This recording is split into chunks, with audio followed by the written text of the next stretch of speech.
If narinig nyo man yung title, medyo mabigat siya, medyo seryoso. What if maubos lahat ng puno sa mundo? So, atras muna tayo ng konti. Story time muna tayo. So, nabanggit na rin kanya ni Sir nung sa pagkabata ko. Asin na rin. So, nung pagkabata ko, natutunan ko na talaga na mahalin yung nature and mga puno, mga bulaklak. Doon kasi, lumaki rin ako sa probinsya namin. Lumipat lang kami dito sa Metro Manila nung 4 years old na ako dahil lang sa trabaho ng tatay ko. Kasi dito siya nagtatrabaho, naputol na yung line ng tren, so kailangan namin lumipat. Pero most of my toddler life talaga ay na-spend ko sa probinsya. So ayan. Ito yung mga pinsan ko, tsaka ibang pamangkin din. Ayan. Kami yung magkakasama kapag naglaro kami sa labas, makit kami sa mga puno, tsaka ano pag ginagawa namin na mga paglarong probinsya talaga. Ngayon, habang naglalaro dito isang beses, gano'n, biglang may naisip ako, magulo kasi mag-isip ng bata, gano'n. May naisip ako, paano kung maubos na lahat ng puno? So, syempre sa perspective na isang bata, ang iisipin yan. Yung mukha na yan. Iisipin yan, ano nang aakyatin ko, di ba? Parang unggoy lang. Ano nang aakyatin ko? Saan ako maglalaro ng mga pinsan ko? Paano kung maubos na lahat ng to? So, saan ko ba makakuha ng sagot ang bata, di ba? Well, ako, nakuha ko ng sagot sa cartoons. Ayan. Ito yung tinanong niya. What if maubos ang lahat ng puno? Balik tayo. Saan pa ba pwede makakuha ng sagot ang isang bata? So, sa cartoons. Ayan, naalala niyo pa ba yan? Tingnan natin kung naalala niyo sila. Yan, and yan. So, sino makapagsabi sa akin kung anong movie yan? Naalala niyo pa ba? Ayan, tama. Wall-E. So, sa movie na yan, nakikita natin yung love story, diba? Ng dalawang robots na yan. Pero ang Wall-E ay set sa post-apocalyptic world na wala na mga humans sa Earth. And run na lang yung Earth na yon ng mga simple robots.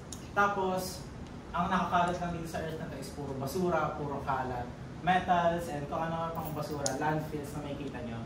So, move forward tayo sa next natin na movie. Ayan, kilala nyo ba yan? Naalala nyo ba siya? So, ayan, tama sinabi nyo. Yung movie na yan ay The Lorax, and siya si The Lorax. I am The Lorax, I speak for the trees. So, ayan, yun yung tagline niya doon. So, dito naman sa movie na to, dito si Lorax, dinedefend niya yung forest or yung cover ng forest. And dinedefend niya yan kasi mayroong isang greedy na boss dito na gustong ubusin lahat ng puno para sa pagkuha ng marami niyang pera and fame. So, ayun, nagsucceed siya doon, yan, ubus na yung puno from the movie yan. Tapos, syempre, natanong si Lorax. Ngayon, bakit ba natin pinapag-usapan itong mga movies na to? Well, una, nakakatuwa kasi natatandaan niyo pa itong mga movies na to. And, since ang mga movies na to released like 2008 pa and patras. So, matagal na talaga itong movies na to. So, maganda na naalala niyo siya. Pero, wag din sana natin ibaliwala yung gusto sabihin ng mga movies na to. Kasi hindi lang naman ito nakafocus basta kay Lorax. Kanina, hindi lang siya basta nakafocus sa love story ng dalawang robots na to. Kasi dito sa Wall-E, kung makikita nyo, meron siyang isang booth na may natitirang isang seedling na lang ng halaman na tumubo. And gusto iparating sa atin ito na baka maging ganito yung future natin. Kasi ang tagal ng movie na yan, di ba? So sinasabihan na tayo na baka ganito yung mangyari sa future natin. So, huwag naman natin isipin may mga robots gano'n. Pero ang pinaka-realistic dito is yung pagkapuno ng landfills lang sa mundo, pagkaubos sa mga puno. Tsaka yung nangyari kasi sa mga humans dito, napunta sila sa outer space kasi wala na silang resources sa Earth. So doon na sila pumunta sa outer space for oxygen and such.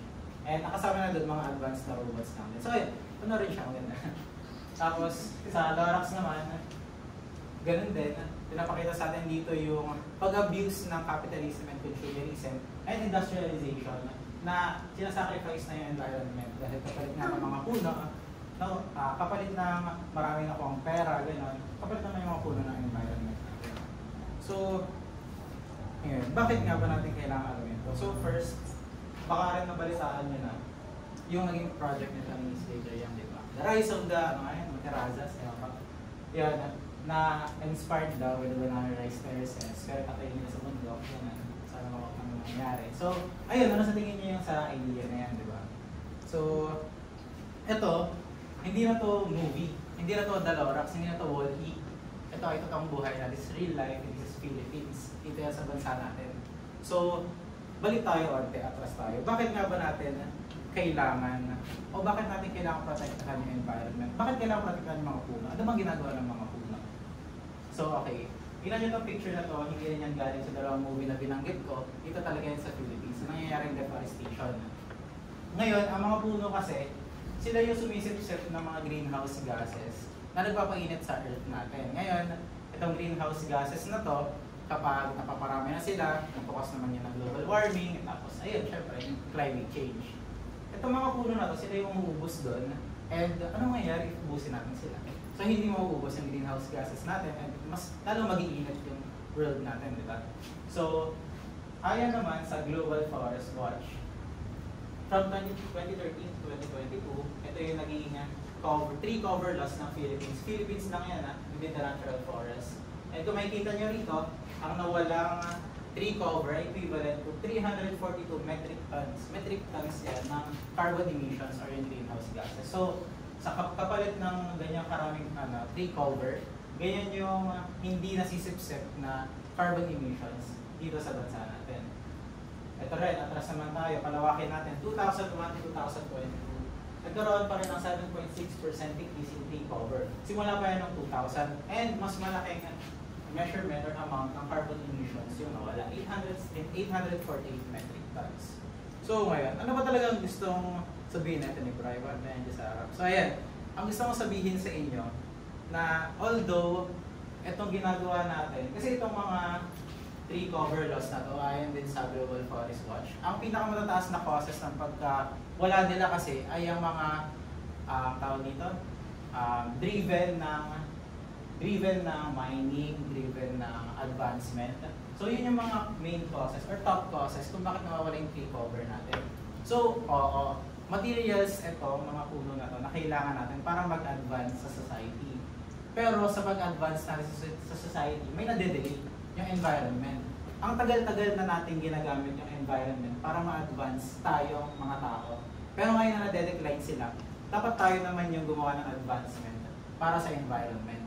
Kaya maging environmentally sustainable engineers tayo. Kahit sino, hindi lang basta sa mga engineers. Ngayon, okay, ito pa rin mga pictures from deforestation. Ngayon, what do we do? Anong gagawin natin? So, tandaan nyo lang kung tanong ito, what do we do? Ang mga next slides na papakita ko sa inyo is hindi yung dapat natin gawin. Papakita ko sa inyo kung ano yung ginagawa ng ibang tao para dito. So, what other people are doing for this? Start tayo sa Timber Cities. Ang Timber Cities ay isang research initiative or research project ng Gray Organshi Architecture supported by the Heinz Research Fund for Advanced Sustainability at Yale University. So, anong ginagawa nila dito sa Timber City? So, ganito lang yan. To cut the explanation short, gumagawa sila ng mga cities, as in literal na cities, na ang materials lang na ginagawa para buuin yung city na to ay yung wood and timber. Bakit? Kasi mas sustainable itong timber na to. Mas mabilis silang tumubo, tsaka mas mabilis silang mapalitan. Para sa timber cities na advocate din dito yung afforestation, hindi reforestation, hindi deforestation, afforestation. Dito, purposefully nagtatanim ng mga puno or timber sa paligid ng cities na doon din nila kukunin yung papanggawa nila. So walang mawawala sa natural tree cover na existing ngayon. Papatubuhin lang muna natin yung mga timber dito and yun yung gagamitin pang buo sa mga houses dito. Ngayon, iniisip nyo, ang ironic naman, anong sagot mo sa deforestation? Timber City nagagamit din ng kahoy, di ba? So ayun nga yung irony doon dahil hindi mawawala yung mga existing natin na forest cover ngayon. Dahil gagawa tayo ng panibagong harvest site ng mga timber na gagamitin para sa Timber City na to. Tsaka kung iisipin nyo, bakit hindi na lang concrete, semento gamitin, hindi naman galing sa puno yun. Pero ang paggawa kasi ng concrete, ng mga bato, semento, mas marami pang na-emit na carbon emissions yun kaysa kung magpuputol ka ng puno. Tsaka itong Timber City kasi, kahit putulin mo yung mga puno, hindi pa rin nawawala sa characteristic nila yung pagsipsip ng carbon emissions natin sa atmosphere. So, kahit naputulin mo sila, gawin mo na silang bahay, yung buong Timber City na yan, sumisipsip pa rin yan ng carbon emissions. So, hindi siya kumakalat sa atmosphere. And safe naman yan, huwag kayo mag-alala. Ngayon, ano pa ginagawa ng ibang tao? So, lapit tayo, dito tayo sa Philippines, dito tayo sa UP. So, recently ko lang dito natutunan, ang Project ALAS or ang social service arm ng UP ACES, na civil engineering coordinator. Nagkaroon sila ng partnership with base builds na naggawa sila ng mga housing para sa mga homeless people. And ang ginamit nila ng materials dito is mainly bamboo. So ayan, meron nang ginagawa yung mga tao Meron din ginagawa sa ibang bansa, meron ginagawa dito sa malapit sa atin. So, ano gusto kong sabihin sa inyo?